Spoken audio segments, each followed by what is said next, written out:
Imagine this, a clothing label that serves people and the planet. Creativity comes from being tenacious. It's literally turning up Monday to Friday, or at the beginning, Monday to Sunday, and just doing it. The Kiwi designer changing the rules of the fashion world. The design has been cultivated through the doing, through my work practice.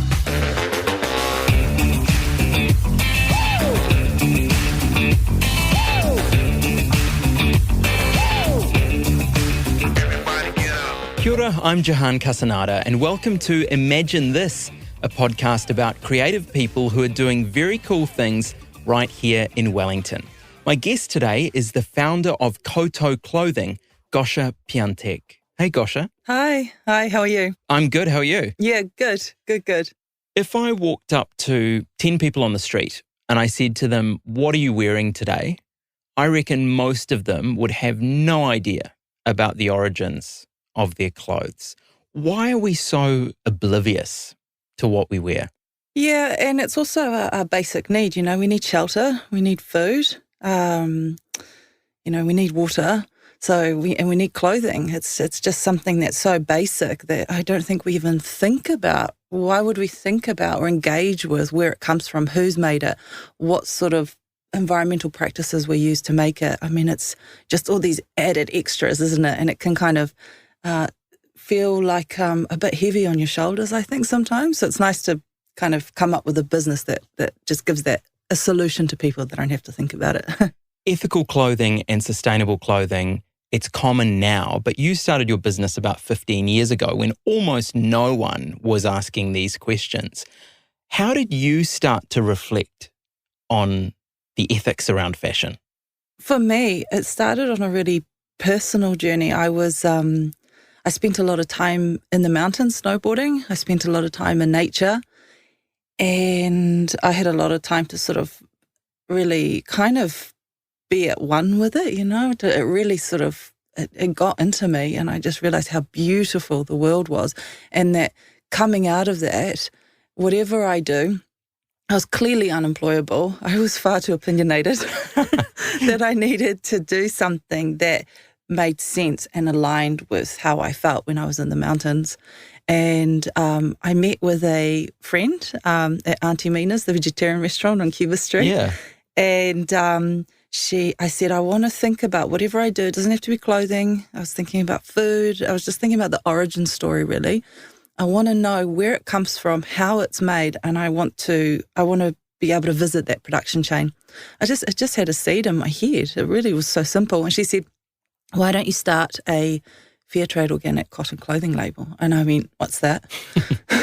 I went home and I Googled it, and I went, hey, this is actually pretty cool, because the fair trade part, it gives you that transparency to go as far as the cotton farmers, the people at the bottom of the production chain, the people that are always the last ones to get paid traditionally. And I thought, well, this is awesome. Like, this makes sense. And then at the end of it, you end up with a garment that you can put back in the earth. And now we're learning about circularity and how important it is. And here we are, 15 years on, and we still haven't lost our passion for it. That's incredible. So did you have any background in fashion? Did you know anything about the fashion industry? No, nothing. Absolutely nothing. And I kind of think it might help to sometimes not know too much about something, because if I had known how to be a fashion designer or pattern make or design, I would have maybe wanted to do all of it to save costs to begin with, because I started the business on a $5,000 work start grant from the government when it was a Labour government, and they were giving out $5,000 grants for people on the unemployment benefit, which was me. So I happily took that and started Kowtow with it. Wow. So it wasn't much money. No. At the time for me, it was like mind-boggling amount, but, dissipated in about 2 weeks. But I had to get a pattern maker, and I had to do certain things that I didn't have the skills for, and I think that helped. How old were you back then? Must have been 26. Yeah, 26. What was some of the feedback you got from people as you started to talk about your idea? Yeah, well, I went on the road to sell the product after we got our first lot of T-shirts made. They came with CDs. we had all our friends were musicians at the time, so we managed to get CDs pressed for, I think, the first 4 seasons or something. It was kind of an insane feat. We went around on the road, and I would say to the buyers, these are fair trade organic T-shirts. And they knew the word organic from skincare, maybe food, but fair trade wasn't a known word. They would call it free trade, which is, I thought, oh, this is actually quite complicated. I realised, the idea of trade and global trade and justice, people study this at university.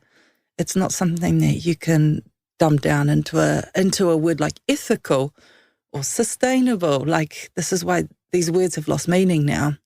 So I think back then people weren't aware of much until I think something awful happened in Bangladesh and a garment factory collapsed, and it was called the Rana Plaza disaster.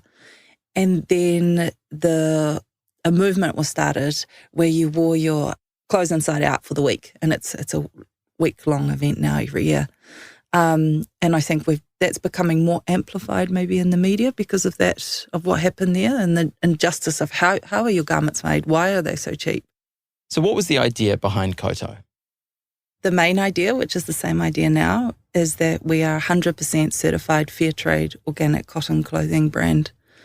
So fair trade looking after the people, and organic looking after the planet and environment.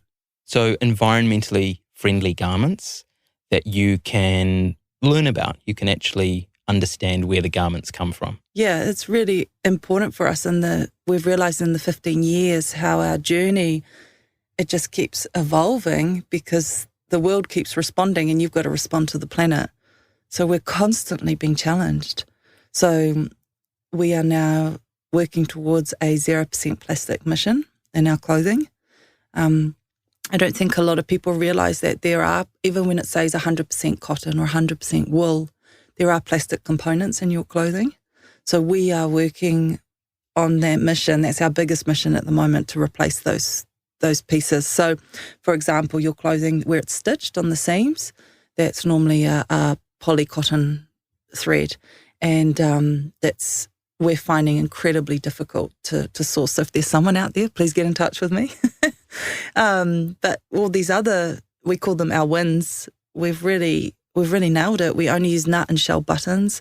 We don't have zippers because zippers are made up of multiple components, which are very difficult to bring back into circularity. So we use metal tacks. They're like an industry name for a silver button, and they can be melted down, taken back to our factory in Germany. And as of next year, all of our elastic in our trousers will be biodegradable rubber, natural rubber with a cotton outer, and fusible, which is in shirt collars, will be 100% cotton. The irony of all of this is actually we're just going back to the 1950s. It took a long time to really get people on board, and I went on and on about it so much that so much about fair trade, so much about organics when I was trying to sell this product, that people were losing interest in me talking. They were not interested. And now they are interested. So for about 5 years there, I think I went on about it for 10 years. And then I even had a media company in Australia tell me that it's not fashionable, it's not news, I need to stop.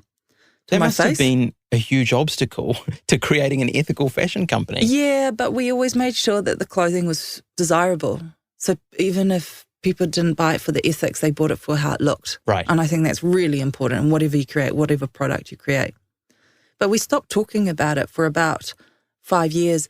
And interestingly enough, we're just trying to find our voice now, back to that original way that I spoke, the way I'm speaking to you now.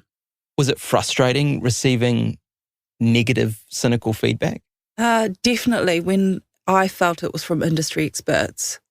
And they keep telling me that I need to create a terry toweling bucket hat to be cool. And I'm like, no, we need to talk about ethics and sustainability to be cool.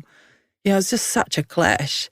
But I think because I'm staunch, I would know that I need to surround myself around people that aligned with my core vision.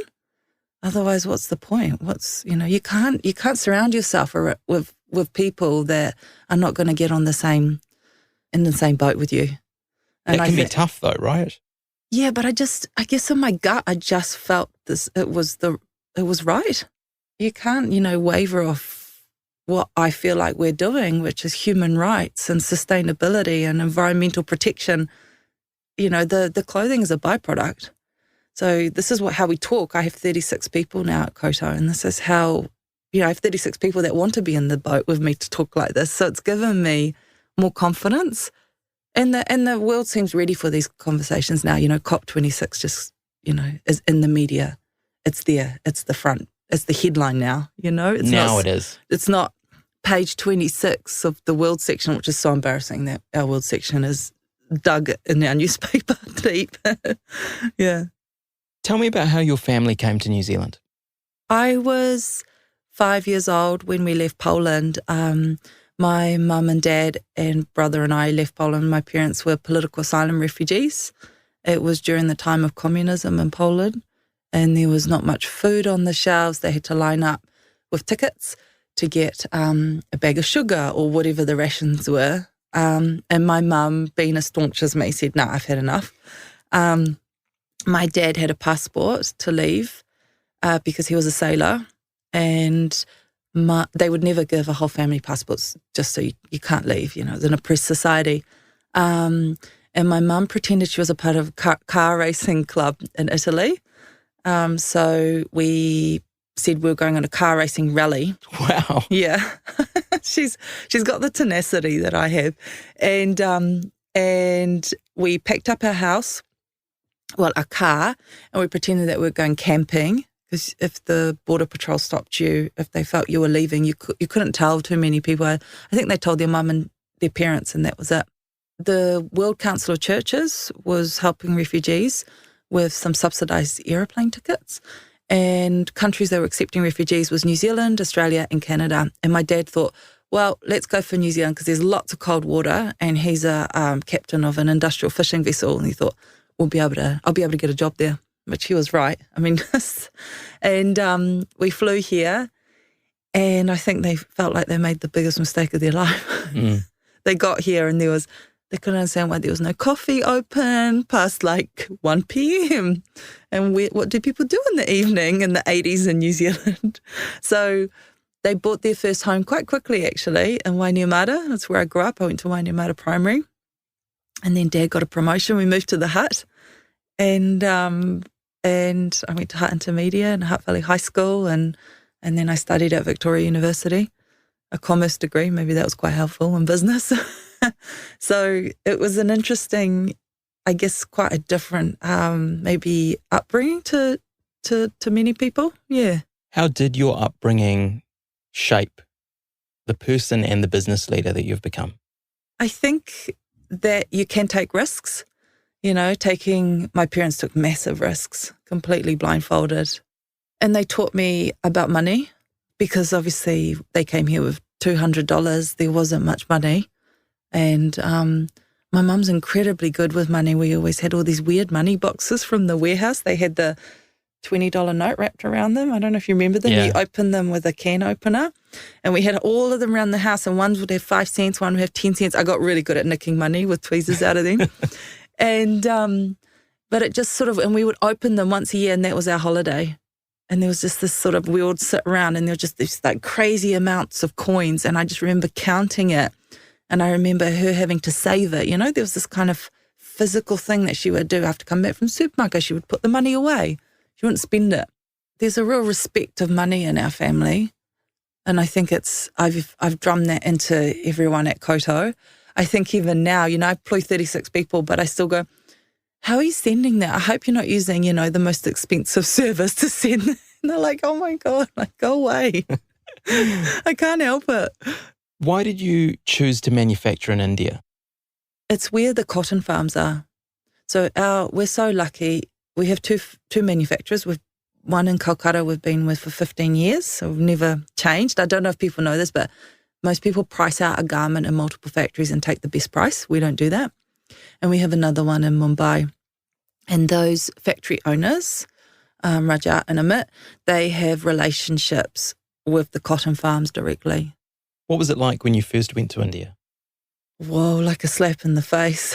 I mean, just like every second, something completely obscure and out of your comfort zone happens all the time. And the juxtaposition is just insane. So how did you build those relationships with the garment makers in India? This is what's cool. I think once you establish your foundation of your ethics and values, you can choose who you work with. So we chose to work with a factory that worked with a certified fair trade organic cotton supply chain. So it's just a whole different relationship, I'm presuming, to a conventional factory. That's what I'm presuming. I don't know. I've only ever been to 2 factories, so I don't know. But all I know is that, of course, you get moments of tension, and you've got to potentially have, tough conversations around pricing. But we're here, and we've still got a relationship with them. I still call the factory owners, and we chat, and they actually know each other as well, and they chat as well. Like, there's an immense level of respect there, and I think it comes from the fact that they are also working towards the same values as we are working towards, because they could be in conventional cotton and they've chosen not to. So it's about finding people who align with your values and your mindset. But in everything, in every aspect of your business, it has to be from production to whoever you choose to work with in your IT or whoever designs your website. Do they align with you, who you employ? It's so important. What can we do better when it comes to business in New Zealand? Now's the time to make some changes towards the environment, towards ethics. I mean, you go through the supermarket and there's a whole bunch of New Zealand brands in there, and everything's still in like 6 different types of unrecyclable packaging. It's like, when are you going to make a change? If we can make a change, why can't somebody else? And I feel disappointed actually.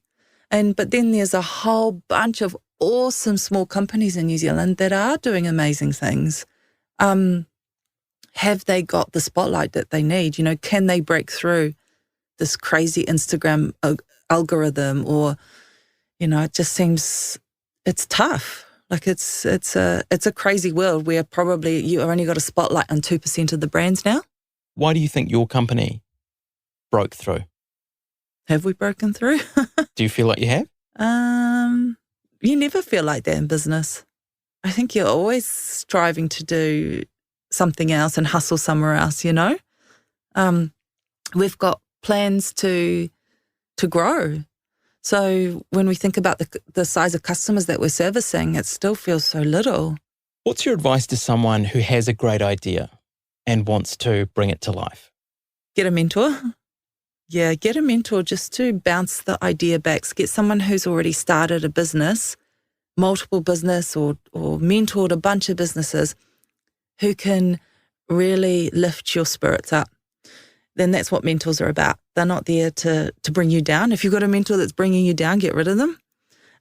They should be there to really encourage you, but also to sense check it.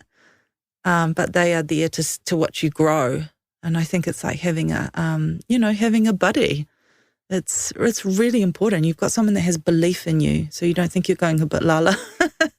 Yeah. How do you create that entrepreneurial mindset? How do you develop that in yourself? I think you need to be very smart and wise with money. You need to just ask why and be really annoying. Ask why 5 times to someone, and then you might get the answer. So you've got to be persistent. Very persistent. And I think wise with money, not to the point where you're frugal, and not taking risks, but also calculative. Know a bit of accounting, know how to do a cash flow. That's the basics. Be passionate and really believe in whatever idea that sparks inside you. For me, it was fair trade organic cotton clothing. How abstract it was. I didn't even do fashion, but for someone else, it could be anything. You could take that, you need to have a little bit of a marketing brain. What about fostering creativity? Where do your ideas come from? Creativity comes from being tenacious. It's literally turning up Monday to Friday, or at the beginning, Monday to Sunday, and just doing it. And, they say 10,000 hours to become an expert. I'm not a trained designer. I've probably done more than 10,000 hours of design now, I think. I don't know how many 10,000 hours is a lot, but 15 years surely covers it. And I think it's from learning, doing a T-shirt. Okay, next week, why don't we try a dress? And it's the inquisitive brain and then doing it. Over and over and over again. Over and over again. And we've stayed in one fiber. I mean, it's literally like over and over again. But the passion is still there because of the values. And mixed in with the design. And I think the design has been cultivated through the doing, through my work practice. It can be very practical. Design is there. Most of the time, it's to fill a need. So people need clothing. We are there to service them. So I don't think about it as some like creative existential thing. It's like really practical in my head. So it's committing to that process of showing up and doing the work, especially, I guess, when you don't see a reward. Because what you've done is you've slogged away and slogged away and slogged away, and now you have this business that's successful. But part of it is about committing to that process even when there's no obvious fruit or profit coming from that yet. Yeah, like for the first 8 years. Yeah, but you see progress along the way. Look, if we were going into massive amounts of debt, you've got to pull out. There has to be a sense check at some point, but we weren't. I was just pouring all the funds back into the business. And it's not like I've always lived with no money. I was young. I was snowboarding. It didn't matter, and now life is very different for me, sure. But it's, I don't think creativity comes, for me personally, it's not something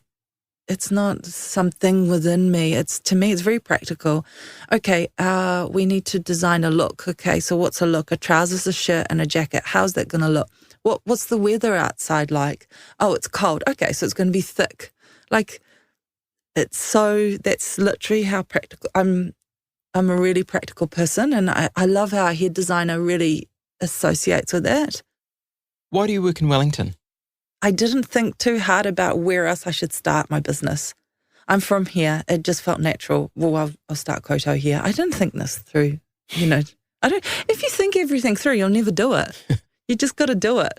And I found the people that I resonated with, and we found enough creatives to get together. There is a fashion design school here, which helps, and there's a design school which produces amazing graphic designers and artists, and we've collaborated with many people along the way. It's definitely an obscure place to have a fashion brand. There isn't an industry here. We don't have fashion magazines. We don't have a massive pool of models or hair and makeup, or kind of on that fashion side of things.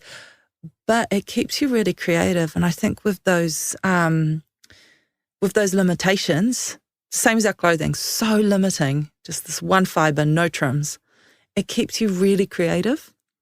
So we're starting to think, okay, well, there isn't a massive pool of models. Well, what does our customer want to see? Actually, the customer wants to see us. They want to see real. Okay, well, how do we interpret that? It's amazing what you can do possibly in a city this small. Are you proud of what you've achieved over the last 15 years? Oh, yeah. I think Mum and Dad are really proud. Yeah, I'm sure. Yeah, definitely. It's amazing. But I say this to everyone at Kowtow. I just think, isn't it amazing that we're still here? Like, isn't it amazing that we've grown this and we're still here? Like, that's not a given. That, it's the work that they do every day that keeps us here. Finally, what's your challenge to young entrepreneurs out there? Do something that creates a solution for the absolute environmental disaster that we're in at the moment. If you're going to, you're young, if you're going to make a product, make sure it fixes the world. It doesn't add any more crap into this world. Awesome. So good to talk to you. Yeah. Thanks for coming in, Gosia. Oh, thank you. Thank you for having me. Imagine This is brought to you by Wellington NZ. Check out more episodes right here or wherever good podcasts are found. See you next time.